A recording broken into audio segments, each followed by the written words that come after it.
Alhamdulillahi wahda, wa salatu wa salamu ala man la nabiyya ba'da. Ya ibadallah, assalamu alaikum wa rahmatullah. Les meilleures louanges sont inconditionnellement destinées à Allah, Allah, l'unique sans fils, Allah qui fait du mois de Ramadan les meilleurs mois de l'année. Que la paix et la bénédiction de Allah soit sur Muhammad, lui qui attendait impatiemment les 9e mois du calendrier islamique, ainsi que sur sa famille pieuse, ses valeureux compagnons et tous ceux qui le suivront jusqu'au jour de la rétribution. Et parlant du mois de Ramadan, Allah exalté soit-il, du haut de son trône dit Shahr Ramadan allazi unzila fihi al-Qur'an, le mois de Ramadan au cours duquel le Coran a été révélé.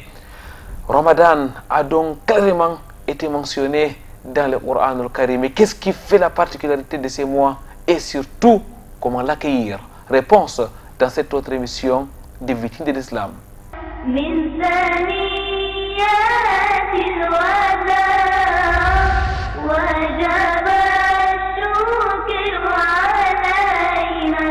Très chers téléspectateurs, mesdames, mademoiselles, messieurs, votre fidélité nous honore. Bienvenue donc sur ce plateau de votre rendez-vous hebdomadaire, rendez-vous islamique à plusieurs articulations. L'entretien au cœur de la société, mais aussi surtout la cérémonie de Saint Al-Qur'an al-Karim. Et quoi de meilleur donc que de commencer avec la parole d'Allah, exalté soit-il. Écoutons et méditons le Qur'an al-Karim.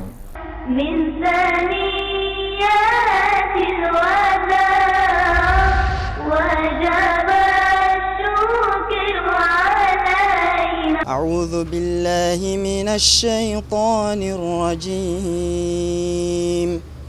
بسم الله الرحمن الرحيم. يا أيها الذين آمنوا كتب عليكم الصيام كما كتب على الذين من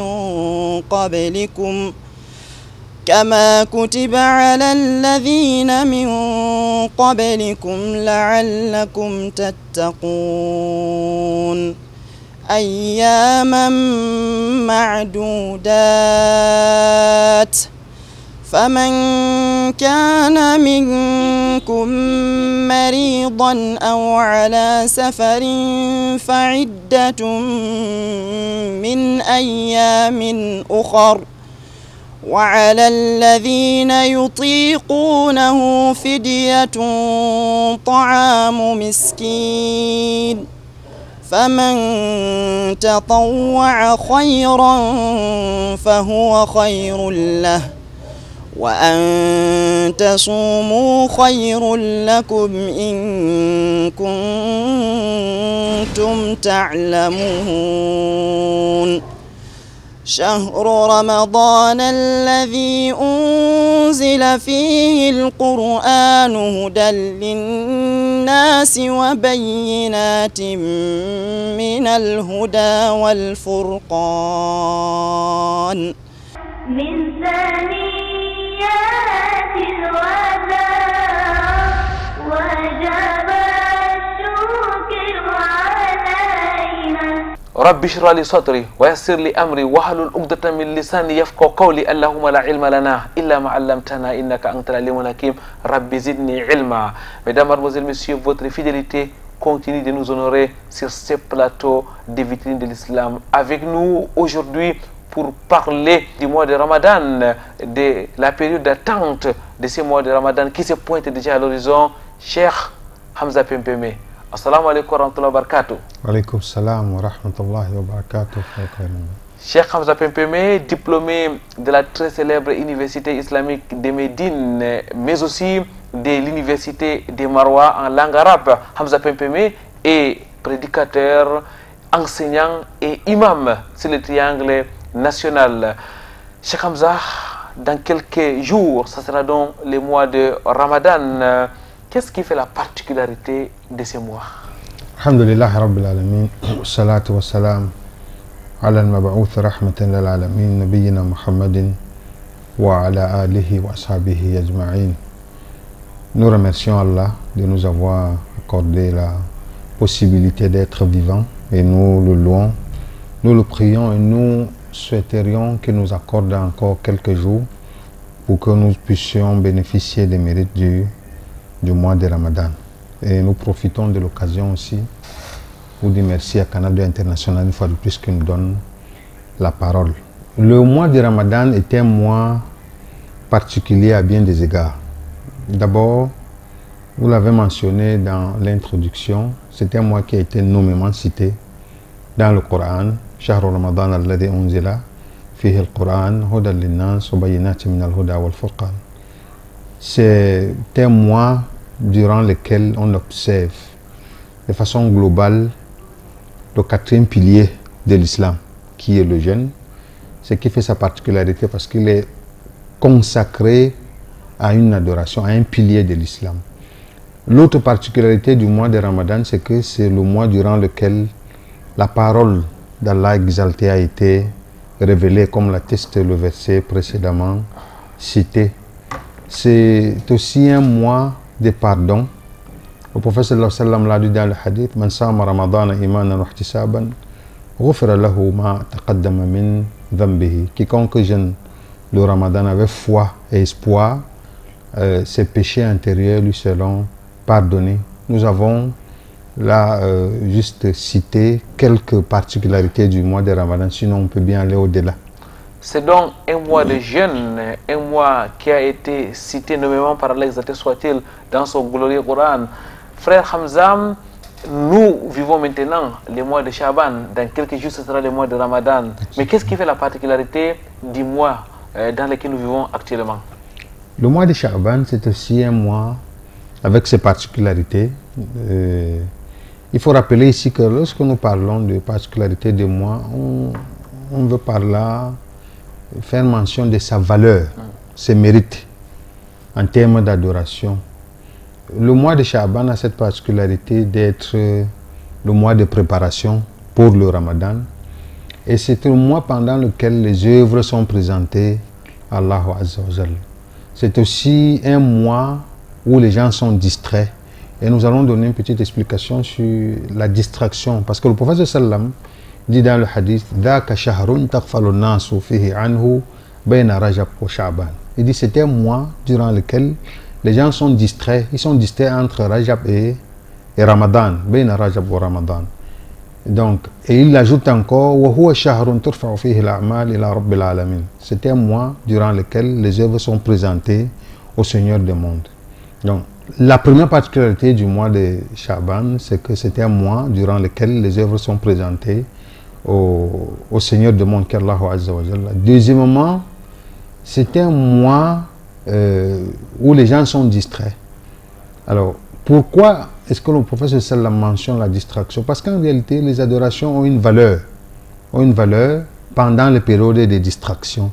Parce que quand les gens sont distraits, c'est lui qui adore Allah pendant cette période a plus de dévotion que l'autre. Je vais prendre un exemple. Quand vous êtes dans le mois de Ramadan, par pure ambiance globale, quelqu'un peut jeûner parce que les autres jeûnent. Il peut être entraîné par le bateau. Mais lorsqu'il s'agit d'un mois où les gens sont distraits, comme ces récits qui a été rapporté de nos pieds prédécesseurs, ils avaient l'habitude de prier entre Maghrib et Isha. Ils faisaient des prières sur le rogatoire parce que pendant cette période, les gens se reposent. Alors pour eux, c'est comme les gens sont distraits, ils profitaient de cette occasion pour faire revivre le temps en adoration. Voilà de façon très concise ce qu'on peut dire sur la particularité du mois de Shaban. Frère Hamza, on retient surtout que le mois de Shaban, c'est un mois de préparation pour pouvoir aborder le mois de Ramadan qui est le meilleur mois de l'année. Bien sûr, j'allais ajouter quelque chose. L'une des particularités, c'est que le Shaban, c'est le seul mois, c'est le mois où le prophète jeûnait le plus en dehors du Ramadan. Parce que comme Aïcha l'a rappelé, Ma ra'aytu Rasulullah sallallahu alayhi wa sallam akmala, istakmala, siyama, shahrin, ghayra Ramadan. Il dit: je n'ai jamais vu le messager sallallahu alayhi wa sallam jeûner complètement un mois en dehors de Ramadan. Et elle ajoute: وَمَا رَأَيْتُهُ أَكْثَرَ صِيَامًا مِنْهُ فِي شَعْبَانَ. Je ne l'ai jamais vu jeûner plus dans un mois autre que le mois de Shaban. Donc c'était un mois de jeûne. Et comme vous l'avez dit, c'est un mois de préparation pour le Shaban, pour le jeûne du Ramadan, bien sûr. Jaïd, frère Hamza, le mois de Ramadan est très important. Il se pointe déjà à l'horizon. Il y a donc nécessité de se préparer pour pouvoir l'accueillir comme il se doit. Comment comment doit-on attendre le mois de Ramadan? La préparation peut se faire en 3 volets. On peut parler de la préparation spirituelle, on peut parler de la préparation intellectuelle, une 3e dimension qui peut être une dimension sociale. La préparation spirituelle, premièrement, consiste à purifier son intention. Les actes ne valent que selon les intentions et à chacun ce qu'il a intentionné. La première des choses, c'est de purifier son intention, savoir qu'on va accueillir un mois et on jeûne pour Allah Azza wa Jal. Ça, c'est la préparation spirituelle. Toujours dans le cadre de la préparation spirituelle, il faut, ça les savants l'ont conseillé, demander pardon pour les péchés antérieurs. Pourquoi demander pardon? C'est une habitude qui est préalable à toute forme d'adoration. Quand vous voulez adorer Allah, il est préférable de se débarrasser de tout ce qui peut vous empêcher, qui peut empêcher votre œuvre d'être exaucée. Et le premier repenti, c'est le repenti de l'acte le plus dangereux qui peut annuler tout le reste de notre religion, qui est le shirk. Et Allah Azza wa Jalla l'a dit, c'est bien dit dans le Coran, s'adressant au messager sallallahu alayhi wa sallam, la in ashrakta la yahbatanna amaluk wa la takunanna min al-khasirin. Si tu associes Allah, tes œuvres seront détruites et tu seras certain du nombre des perdants. Donc il faut premièrement se débarrasser de tout ce qui est association à Allah. On va le dire de façon claire. Il faut éviter les charlatans. Bien sûr. Il faut éviter de croire que son malheur vient de son voisin, de sa coépouse, de son cousin et autres. Éviter la religion des ancêtres. La religion des ancêtres, ça c'est très important aussi. Croire que où ils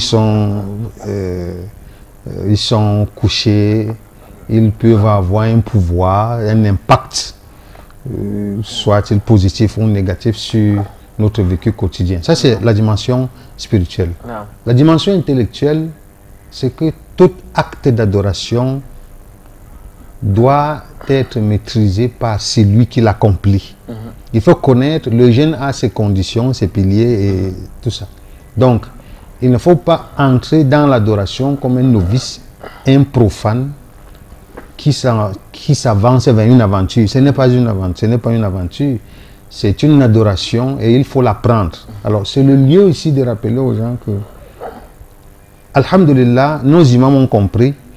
Et il y a une orientation pédagogique de prédication dans les mosquées, les assises de savoir.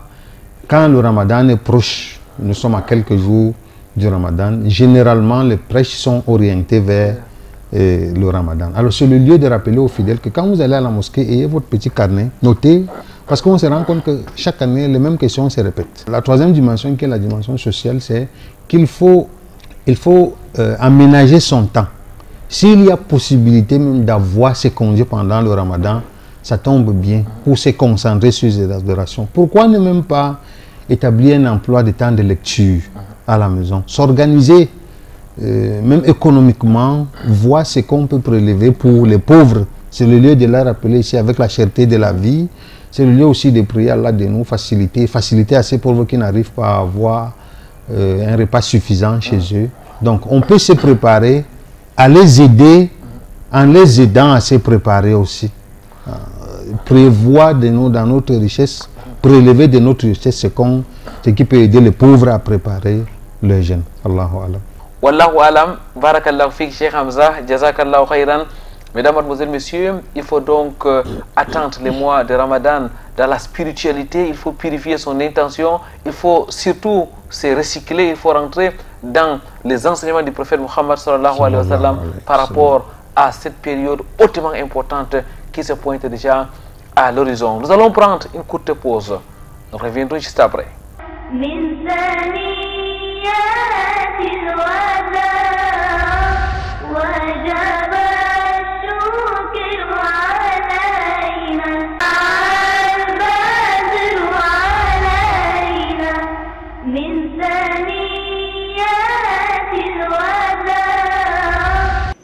الله أكبر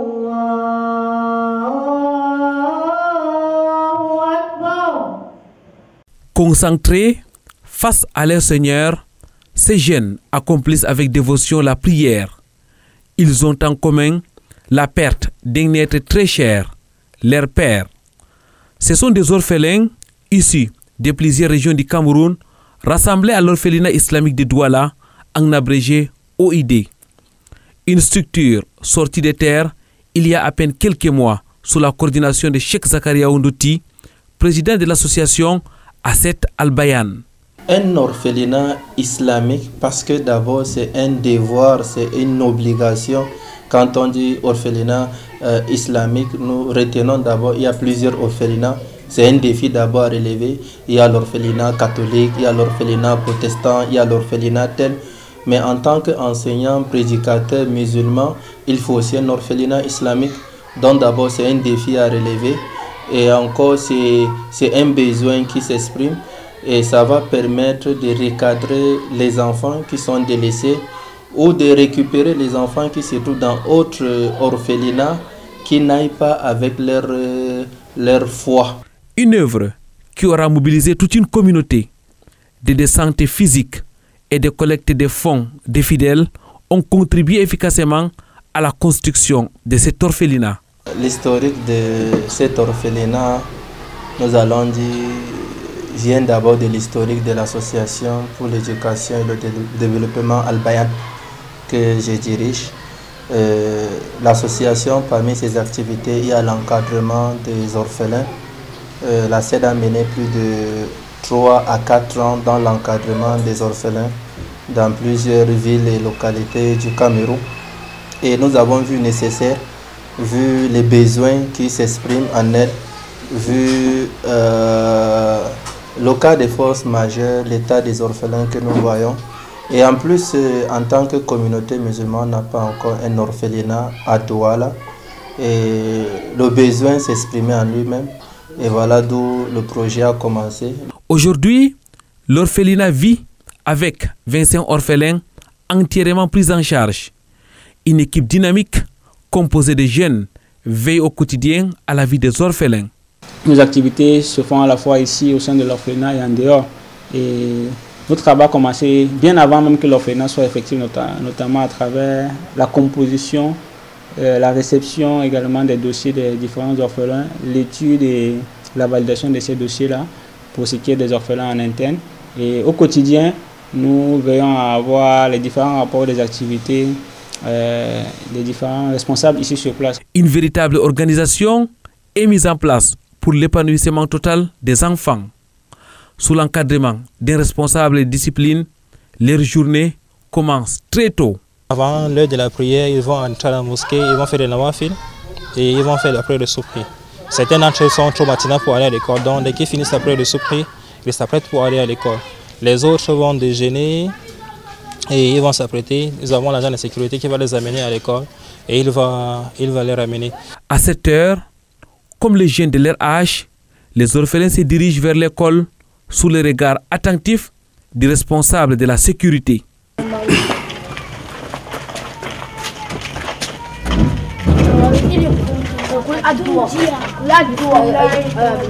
Après l'école, place à la mémorisation du Coran, l'un des moments clés de la journée.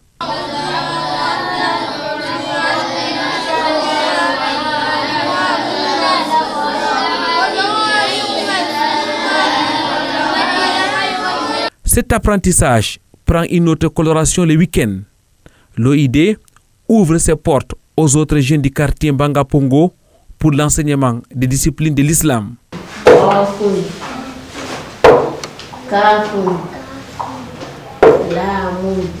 La spécificité du week-end, c'est aussi les séances sportives. Un moment de jeu, de détente, bref, d'amusement. Au menu, foot, tennis, course, vélo et autres.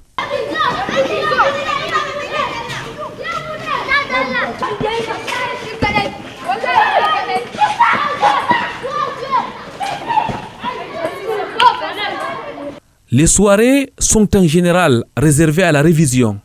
La journée s'achève autour de 21 h. Des journées planifiées visant l'éducation complète de ces jeunes orphelins appelés à grandir Et visiblement, en l'espace de quelques mois, le changement est visible.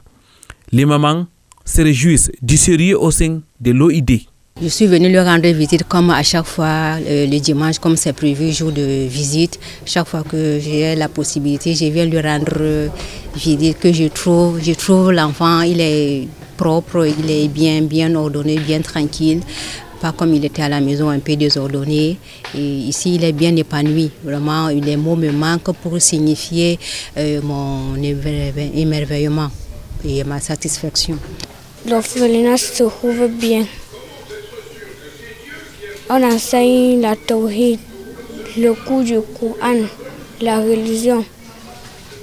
Et ils nous encadrent bien, nous mangeons bien, nous jouons bien. Nous allons aussi à l'école. À l'orphelinat, on nous enseigne beaucoup de choses, beaucoup. Le tawhid, le Coran, les écritures, on nous encadre bien. On nous apprend la mémorisation du Coran. Une satisfaction aussi des autorités et autres élites de la ville de Douala, à quelques kilomètres de là, notamment au centre-ville. Chef et imam louent cette initiative. Nous sommes fiers et nous encourageons toute l'équipe qui soutiennent ce travail et toute l'équipe qui sont jour et nuit avec Cheikh Yaou pour pouvoir finaliser ce projet très capital. Nous sommes entièrement satisfaits de l'existence de cet orphelinat. Le cadre est propice parce que il n'y a pas, c'est un nouveau quartier, vous voyez.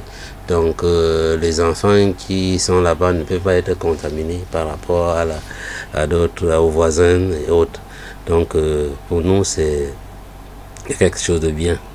Alhamdulillah, Allah subhanahu wa ta'ala nous a facilité dans notre beau pays, le Cameroun, et ici, dans notre beau ville qui est Douala, et dans le quartier de Bangapongo, on a eu un orphelinat qui a vraiment le nom d'orphelinat. Et ce n'est que pour les orphelins qu'on a fait ce orphelinat. Nous sommes très ravis de l'implantation de l'orphelinat dans notre quartier. L'orphelinat est venu un peu brusquer le développement de notre localité. Retour à l'orphelinat. Direction l'infirmerie. Ici, une infirmière qualifiée s'occupe de la santé des orphelins. Ici, c'est notre infirmerie équipée de... Nous avons classé les médicaments selon les familles où on a les antibiotiques, les anti-inflammatoires, les antitussifs, les antipaludéens et autres familles aussi, quelques solutés au cas où il faut perfuser les enfants. Et on a 2 salles d'hospitalisation. Les 2 salles contiennent des toilettes, une avec une toilette et de l'autre côté, une autre salle avec une toilette aussi. Et on a aussi des matériels pour les pansements, surtout pour les petits avec les petits bobos, les petites blessures et autres. Continuons la petite balade dans les autres services de l'orphelinat pour nous arrêter au poste d'hygiène Sani, les magasiniers. Ma tâche au quotidien ici est celui principalement de relever les entrées-sorties dans le magasin, donc répertorier les dons, ce qu'on a comme matériel et aussi fournir le matériel qu'il faut en cas de besoin au niveau de la cuisine ou au niveau de l'orphelinat en général, s'il y a un problème au niveau de dortoir ou tout ailleurs. Non loin de là, c'est la cuisine. 3 repas sont offerts à l'orphelinat tous les jours. C'est en réalité une véritable chaîne qui s'active minute après minute pour faire de ces petits orphelins des hommes, véritables citoyens de demain. Vivement que chacun mette la main dans la pâte en contribuant pour l'agrandissement de cet orphelinat, les premiers du genre dans la région du littoral au Cameroun.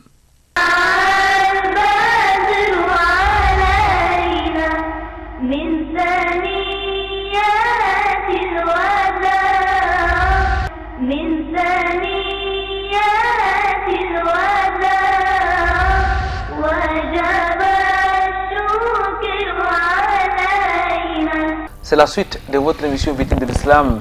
Mesdames, Mademoiselles, Messieurs, nous sommes en compagnie de Cheikh Hamza Pempeme, diplômé de la très célèbre Université islamique de Médine, mais aussi de l'Université de Maroua. Il est enseignant, prédicateur, mais aussi imam. Cheikh Hamza, les préparatifs doivent être réels à quelques jours du mois de Ramadan. Chacun doit s'y mettre pour ne pas rater les top départs du mois de Ramadan. Il faut même être en mode Ramadan, avant Ramadan. Bien sûr, il faut se mettre dans la peau du jeûneur. C'est-à-dire, tout à l'heure vous avez parlé de la lecture du Coran qu'il faudra maximiser pendant les mois de Ramadan. Est-ce à dire qu'on doit dès à présent commencer à accélérer pour que pendant les mois de Ramadan, on soit déjà dans la lecture intense du Coran? Le fait même que le prophète sallallahu alayhi wa sallam avait l'habitude de jeûner plus pendant le Ramadan, même s'il ne l'a pas dit de façon explicite, mais c'est déjà un préparatif. On prépare le corps à une activité difficile. Donc tout ce qui peut être accompli pendant le Ramadan, on peut s'entraîner à l'accomplir à partir du mois de Chaban. C'est comme un match de football. Vous n'allez pas jouer un match de football en restant assis chez vous. Ça se prépare des jours avant en jouant au ballon. On s'échauffe. On s'échauffe. On apprend à forger en forgeant en fait.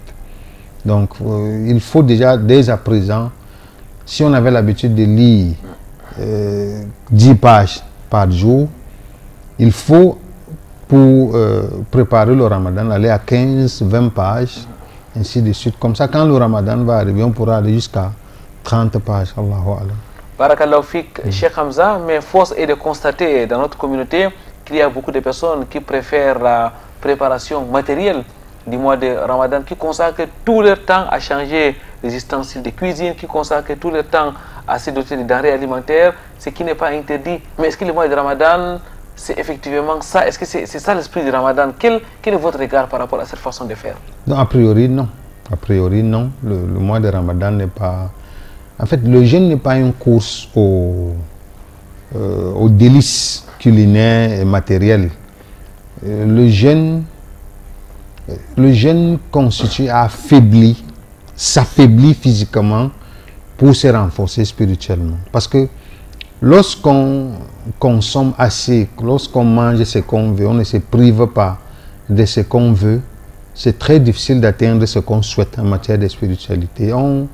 On s'affaiblit, on cesse de manger même ce qui est halal, tout simplement parce qu'on doit nourrir l'esprit. Alors on remarque dans la société cette course aux ustensiles préparés, les vivres et tout ça, ce qui n'est pas interdit, il faut le préciser, mais sauf que ça doit être secondaire. C'est secondaire aux préparatifs spirituels, intellectuels et sociaux, comme on a dit tout à l'heure. Il faut prévoir ce qui va nous aider à accomplir notre jeûne, mais il faut que cela soit placé au second degré. Alors, Cheikh Hamza, une autre remarque dans notre société, ce sont les mariages qui se multiplient pendant les mois de Chaban, notamment à quelques jours du mois de Ramadan. Malheureusement, l'autre constat, c'est qu'à la fin du mois de Ramadan, il y a beaucoup de divorces. Cheikh Hamza, en tant qu'imam, en tant que prédicateur, quel est le regard que vous faites par rapport à tout cela? Bon, je ne veux pas être fataliste, je ne veux pas dire comme vous, qu'après, même si c'était un constat, c'est vous l'investigateur, moi, je suis un simple prédicateur. C'est vrai qu'il y a une course vers le mariage. Bon, peut-être que ceux qui préfèrent se marier pendant Chaban, est-ce qu'ils se marient parce qu'ils doivent forcément jeûner le Ramadan avec une épouse à la maison, ou est-ce qu'ils parce quelqu'un pour faire la bouillie peut-être, ou est-ce qu'ils préfèrent plutôt bien démarrer le foyer, que bon, je me marie pendant Chaban, bon, parce que je veux quand même bien vivre le Ramadan et le reste de ma vie. De toutes les façons, il n'y a pas une date, une période spécifique pour le mariage, et il n'y a non plus une période spécifique durant laquelle le mariage est interdit ou déconseillé. Bon, le danger, c'est, comme ça se dit dans la société, les gens connaissent la société mieux que nous. Quand on dit que les jeunes filles partent en mariage parce qu'ils veulent avoir ce pain-là, et qu'après, le pain qu'on donne pendant le mariage, et qu'après le mariage c'est détruit, c'est que ça pose problème. C'est la désubstantialisation même de la sagesse du mariage. Donc, l'autre facteur qui peut pousser à déconseiller pas trop encourager, peut-être pas des conseillers qui peut pousser à ne pas trop encourager ses maris pendant Chaban, c'est que il est arrivé à certains frères de se marier pendant Chaban. L'amour est encore intense. On ne dit pas que l'amour va diminuer après le Ramadan, mais pendant le Ramadan, il a envie de son épouse et parfois les deux tombent dans le rapport intime dans la journée du Ramadan. Il faut être prudent. Il faut être prudent. Il faut être prudent, il faut être averti lorsqu'on se marie avant, à quelques jours du mois de Ramadan. Cheikh Hamza, qu'Allah vous récompense. Alors, beaucoup de personnes n'ont pas encore payé leur jeûne pendant leur jeûne manqué pendant le mois de Ramadan dernier. Il y en a des femmes qui étaient à l'état des écoulements sanguins. Il y a d'autres personnes qui, pour des raisons ou pour d'autres, n'ont pas jeûné à quelques jours du mois de Ramadan. Est-ce que c'est encore permis de rembourser?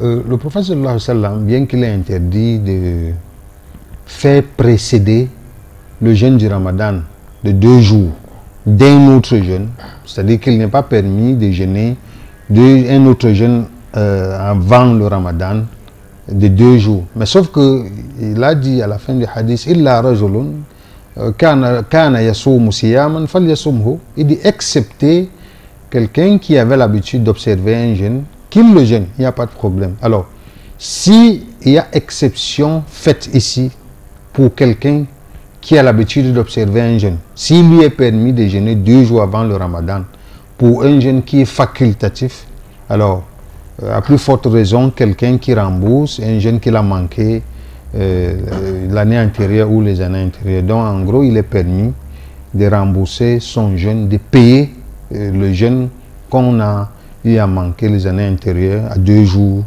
du début du Ramadan prochain. Allahu Alam.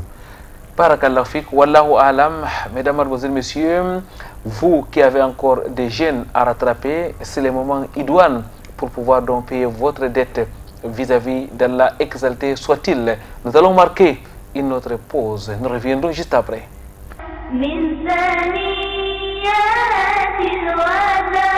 «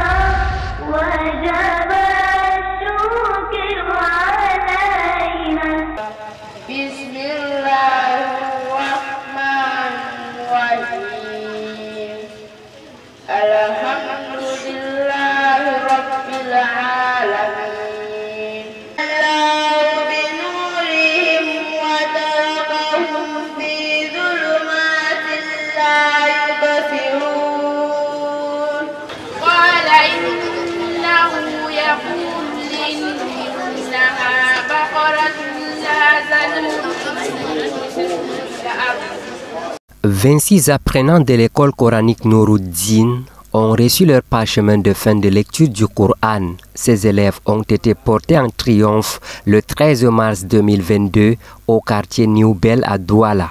Je suis fière et j'encourage les autres aussi à venir à lire le Coran. Je les encourage en fait. I'm very happy. I'm impressed because it's all by the grace of Allah. So I'm only a student from the Makaranta. I came to assist those who are also reciting. I know I'm not very well in the Quran, but our teacher did very well. We understand many things in Arabic, everything understandable for me. Au cours d'une cérémonie qui a mobilisé plusieurs imams et autres invités de marque, les récipiendaires se sont distingués à travers leurs prestations, de quoi à rassurer enseignants et parents. We have worked together hand in collaboration with the Muslim youth, especially the Bansor youth, by the help of gathering here under the association of Nouruddin. Ces enfants, ils ont complété le Coran de lecture par la maison. Ils ont complété et en fait, on a fait ça pour pouvoir encourager ceux qui sont derrière. First of all, I thank the Almighty Allah for doing this thing successful. It wasn't easy for us to organize this because to call around the whole country, all our people that are in Yaoundé, Bafoussam, all over Bertoua, North, to assemble here, it wasn't easy. But inshallah, Allah make it successful for us. Outre l'enseignement du Coran, ces élèves ont bénéficié d'une éducation islamique. Déterminés à œuvrer davantage, les responsables de cette école aspirent à multiplier les stratégies pour faire face aux défis actuels. The children of the Quranic school at Kilometer 5, they completed the Quran and they invited the ceremony, the people to come and witness the recitation of the Holy Quran. So it was a very remarkable day that one need to put in history. And I also pledge each and everybody to take this as an objective, because it is part of the objective of this association that each and everybody should learn Islam. Without learning Islam, then we will be nowhere to be found, inshallah. I am very happy for the day of today, for our children. They have finished the Holy Quran, and this is the celebration for the Holy Quran, and there is any other thing who has passed the Holy Quran. Today, in our center, the mosque, Banso Mosque, Norodin, Ndouala, in Nyobel, we are very happy. À la fin de cette cérémonie, les imams et prédicateurs ont exhorté les parents à redoubler d'efforts pour assurer une meilleure éducation des jeunes au Cameroun.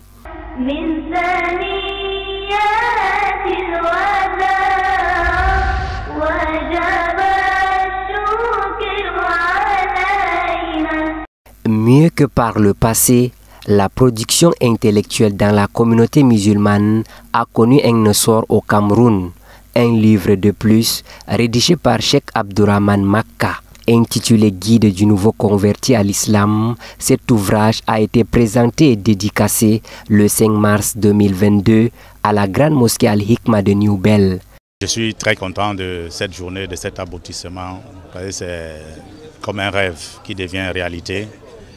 Et aussi parce que c'est une trace que je laisse dans cette existence. Et je prie qu'Allah, le puissant et le glorieux, puisse l'accepter. La dédicace est sobre, c'est une bonne cérémonie. Nous prions dans tout ceci qu'Allah accepte. Qu'Allah accepte. Et qu'Allah, subhanahu wa ta'ala, fasse que l'œuvre de l'islam qui est entamée puisse progresser, puisse s'élever plus que ce que nous voyons aujourd'hui.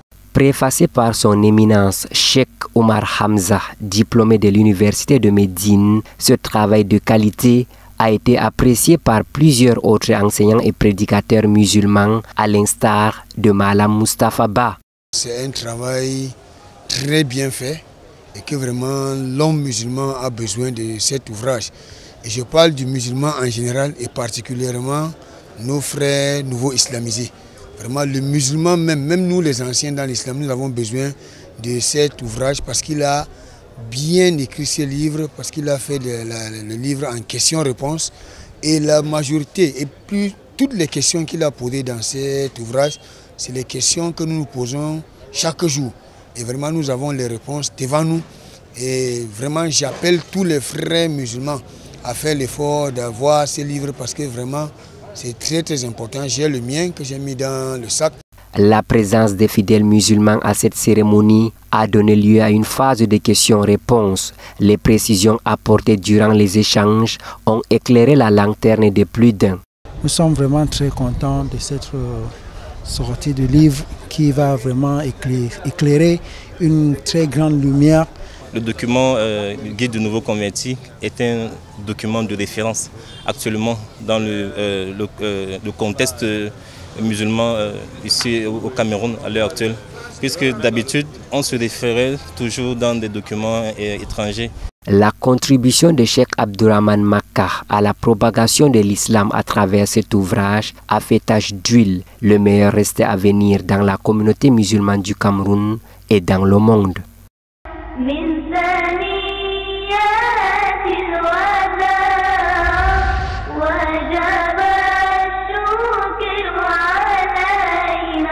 Le village Kautal 2 a un nouveau chef. Le désormais, Sa Majesté Diaouro Abba Diaouro a été installé par le sous-préfet de l'arrondissement de Betare Oya. Il succède ainsi à son père, Diaouro Aoudou, décédé en juin 2019. Cet arrêté désigne officiellement, on appelle ça arrêté d'homologation, désigne Sa Majesté Diaouro Daoudou aux fonctions de chef du village Kautal 2. Arrêté préfectoral numéro 0000868 bar AP bar B15 bar A2 bar SAAJP portant homologation de la désignation de M. Abba Diaoro Daoudou en qualité de chef de 3e degré du village Kautal 2 dans l'arrondissement de Betaroya, département de l'Omédjirem. Une véritable fête riche en sons et en couleurs est organisée sur l'esplanade de la chefferie. Les fils et filles de Kautal 2 sont sortis massivement acclamer leur nouveau chef. Avec eux, les élus locaux, les élites et autres invités spéciaux venus des horizons divers. Ma préoccupation, c'est de faire avancer les choses. Donc, chercher à faire ce que mon village développe dans l'agriculture et dans l'élevage. Donc aujourd'hui, on n'a même pas la lumière. Je vais essayer de forcer pour qu'on ait la lumière ici dans mon village. Donc j'ai beaucoup de trajets à faire. Et si le bon Dieu accepte, je le ferai, Inch'Allah. Le chef Kautal, c'est notre frère. C'est notre frère. On est venu en tant qu'élite, on est venu de partout pour le soutenir. Et alhamdulillah, ça s'est déjà bien passé. On a réussi quand même, on croit quand même qu'on a réussi quand même à 100%. Nous sommes là pour accompagner la population en tant que conseiller régional de la région du Nord et natif de Mayorais. C'est l'un des frères. Et nous avons trouvé que l'organisation a été très cosmopolite et que la population de différents secteurs de Yaoundé, Douala jusqu'à Maroua ont assisté. Et ça fait la fierté vraiment de la nation. La chefferie de Kautal 2 est une chefferie de 3e degré située dans l'arrondissement de Betare-Oya, département de l'Omédjirem à l'est du Cameroun. Un village d'agriculteurs où règne les vivre ensemble entre plusieurs ethnies.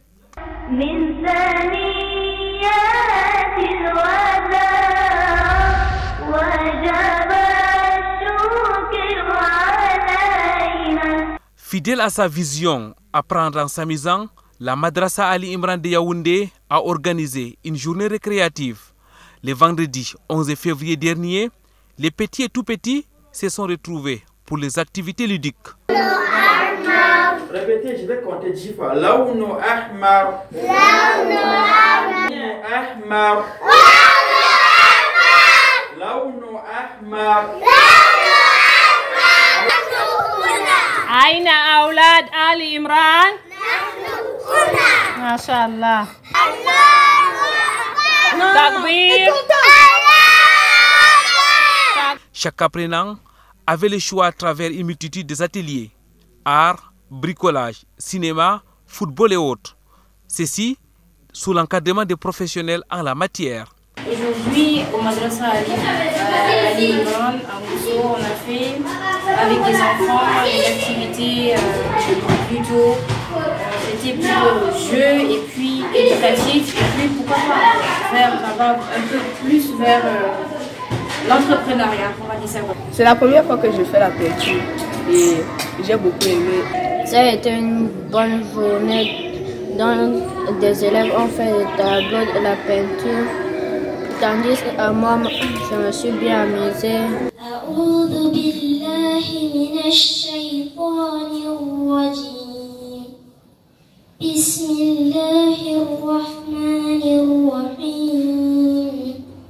إذا الشمس كورت وإذا النجوم انكدرت وإذا الجبال سيرت. À côté du jeu, une causerie éducative est organisée. Les thèmes, les comportements d'un beau musulman, la bienfaisance envers les parents, a permis de sensibiliser les jeunes sur leurs devoirs vis-à-vis de leurs géniteurs. Elle avait des fruits abondants venant du ciel. Alors, ce grand imam qui est un grand prophète, il a dit pourquoi pas moi aussi si j'invoque Allah, il va me donner un enfant. Mais pas n'importe quel enfant. Raison pour laquelle Allah a mentionné cette histoire d'une manière explicite dans le Saint-Coran pour nous montrer l'importance des parents, comment ils se font. Ils font les invocations avant notre existence pour que nous soyons des enfants pieux. Cette journée était aussi l'occasion d'échanger avec les parents sur le fonctionnement de la madrasa. Des parents visiblement satisfaits des efforts de l'équipe dirigeante. C'est une école islamique qui a pour objectif d'enseigner selon les préceptes islamiques, non selon le Coran et la Sunna de notre prophète Mohammed sallallahu alayhi wa sallam. Nous essayons de faire le tour de toutes les matières islamiques, mais notre matière fondamentale, la base même à la madrasa Al-Imran, c'est Al-Qur'an. Et nous essayons de compléter avec les autres matières. Située au quartier Ngousso à Yaoundé, la madrasa Al-Imran s'active depuis des années dans l'éducation des enfants.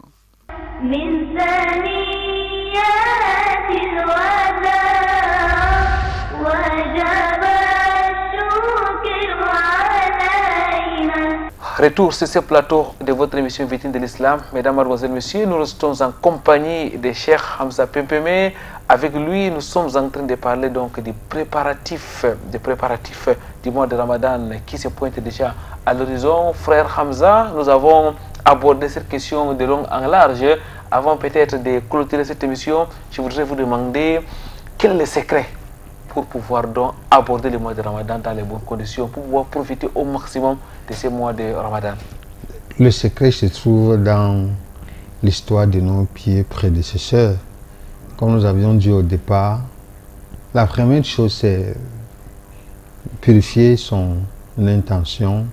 Deuxième chose, mutaba'at Nabi sallallahu alayhi wa sallam, c'est-à-dire suivre la méthode du messager sallallahu alayhi wa sallam. Maintenant, bon, de façon technique, qu'est-ce qu'on peut faire pour profiter? De façon pratique. De façon pratique, voilà. Qu'est-ce qu'on peut faire pour profiter pleinement de son Ramadan? Je crois qu'il faut, dans un premier temps, s'organiser.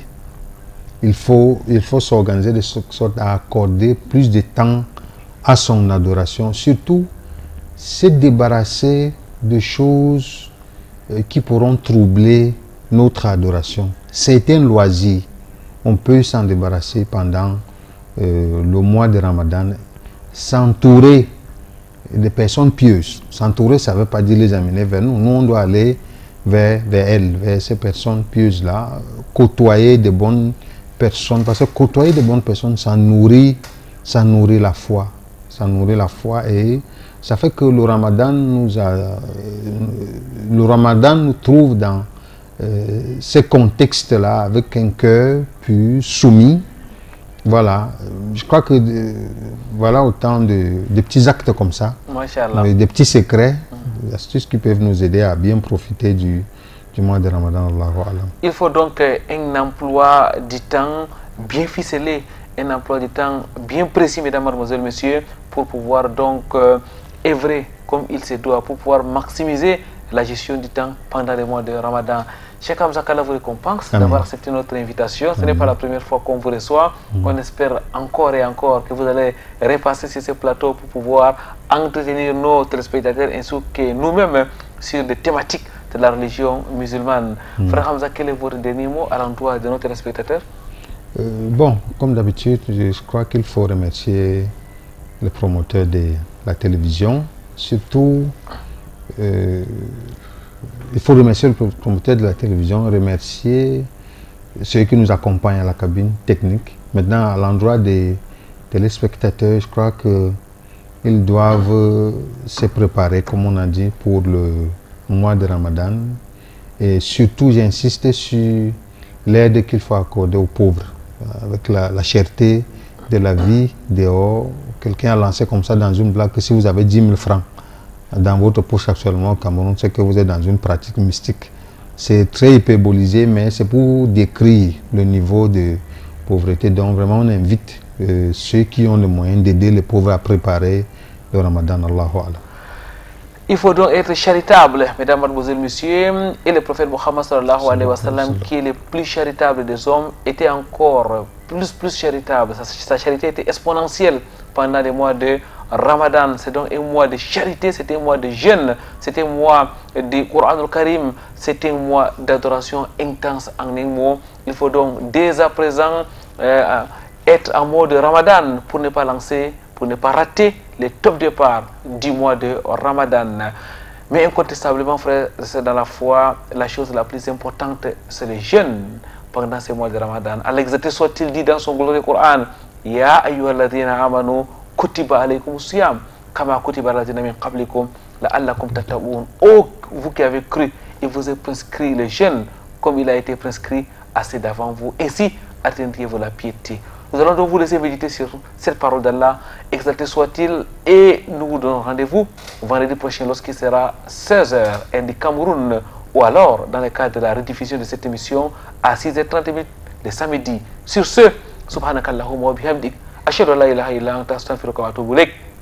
À vendredi prochain, Inch'Allah.